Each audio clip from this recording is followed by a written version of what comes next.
light. Shadows creep and crawl with every scream. Hear the echoes call. Synths and guitars in a haunting blend. An 80s vibe where the terror transcends. Shocktoberfest, scream until dawn.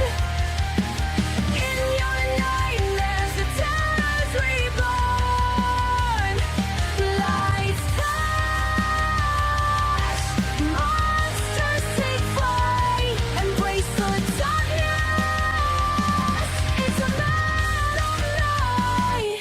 Hello everybody, Wildman Wes here, and welcome back for Day 5 of Shocktoberfest 80s Rewind. Moving right along in our block of movies from 1981, we move on to Dead and Buried. This movie is about people that are being attacked viciously by mysterious members of a town in Rhode Island, and the sheriff of the town is concerned with the well-being of those that have not been attacked yet, whether curfews get put into place, or walking around at night and seeing mysterious figures chasing them down, and when he gets a hold of one of them, their arm rips off. And it seems a little odd, and he starts talking to the head of the mortuary on why this is going on, and he's shrugging his shoulders saying, I don't know. The sheriff's wife is a teacher in the town, and she starts educating her students on the occult and the dark forces and witchcraft, and the sheriff is a little concerned on this one, and he starts noticing that some of his friends are acting a little out of the ordinary, and especially when people that are supposedly being attacked and disappearing, they come back, and they're a little bit different. A little kind of concept of Invasion of the Body Snatchers in a way, but when we find out the truth of why these people are being attacked, abducted, and coming back brainwashed and mindless, it turns out that the head of the mortuary is reanimating these people and turning them into his own little puppets. And eventually, when the sheriff confronts the mortician, the truth is completely revealed that the entire town has been dead for years, including the sheriff. This movie is very cut and dry with cat and mouse chase to whodunit, and also the concept of hide the truth, hide the evidence, and it works. Especially when you find out people are being reanimated and coming back into the town and stopping those who try to figure out the truth. I really appreciate this film. When it comes to the concept of the character being dead all along from the beginning, I think M. Night Shyamalan probably took a page out of this movie's book. We're going to talk about what I like and what I don't like about this film. What I don't like about this film?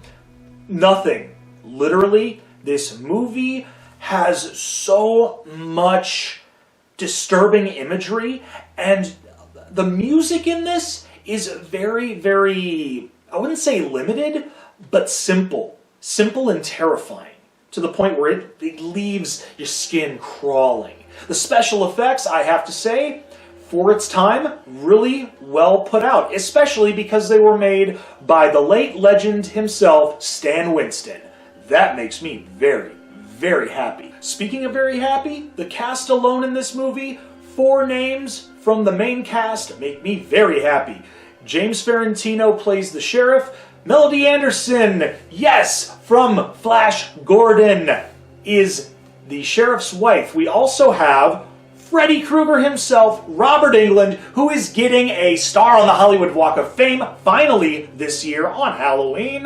Robert Englund makes me so happy in this because he seems so nice when you meet him, and then when you realize that he's actually a member of the undead in this town, ooh, you get some early Freddy-esque vibes from him, and it's very nice. The 4th member of the main cast in this film is none other than Grandpa Joe himself, Jack Albertson, as the mortician.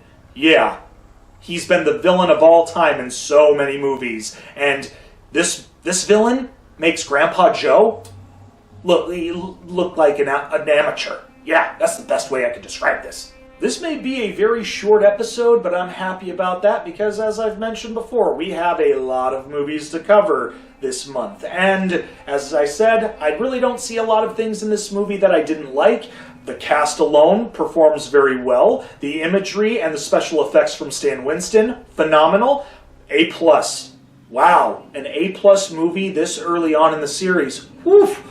There's going to be a lot of movies that are going to have to try to top this one, and they might, but very, very sporadically. This one definitely is one of the tops of this series so far, and yeah, it's going to be a big and heavy climb for the rest of them. Well, we hope you enjoyed this quick review on Dead and Buried. If you've seen this before and you agree, leave a thumbs up. And if not, if there were things you didn't like about it, leave a comment in that section below. I like knowing exactly what things that people like or don't like in all these films, especially in the horror genre. Because, as I've mentioned before, not every movie's for everyone. Also, make sure you share on social media, but most importantly, let's get up to 500 subscribers before the end of the year. Push that little red button, ring that bell for instant notifications, share on social media, tell your friends, tell your family, party, party, party! Whew, I'm just getting really excited at the fact that I got to review this film finally. I can't believe I didn't do it sooner. But, better late than never, right? Other than that, I'm Wildman Wes, and I hope we see you tomorrow for Day 6 to close out 1981 for Shocktoberfest 80s Rewind. Take care, and as always, stay scared, kiddies. Shock!